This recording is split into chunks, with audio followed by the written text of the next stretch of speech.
Hey Mavericks, huddle up here, huddle up. We're going to talk about intimidation here for a minute. I saw a channel a few weeks ago talk about real men are not intimidated. That was cute, I like that, but it's wrong. I started in the military, I was a military policeman. I've dealt with guys much bigger than me, stronger than me. Upon first sight, was I intimidated? Of course, it's a much bigger person than me, right? And angry at the same time as well, so of course you're going to feel some intimidation. The thing that I always used was intelligence and common sense though, right? Intelligence and common sense always prevailed. So eventually, for most of these guys, I could talk them down.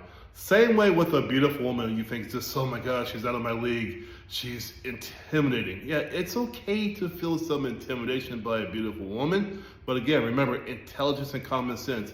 Intelligence says she's just a human being. She's a person, right? She probably gets approached by a lot of guys though, for sure, right?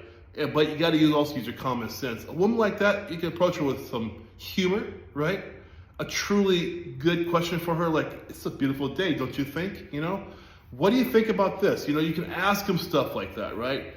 It's okay to be intimidated by a beautiful woman. Just make sure you use your common sense. She's just a human being. And maybe she doesn't mind being approached by a nice person like you who has a true interest in her, okay? You just don't know. So instead of being intimidated all the time, also use your common sense and your intelligence. Take off.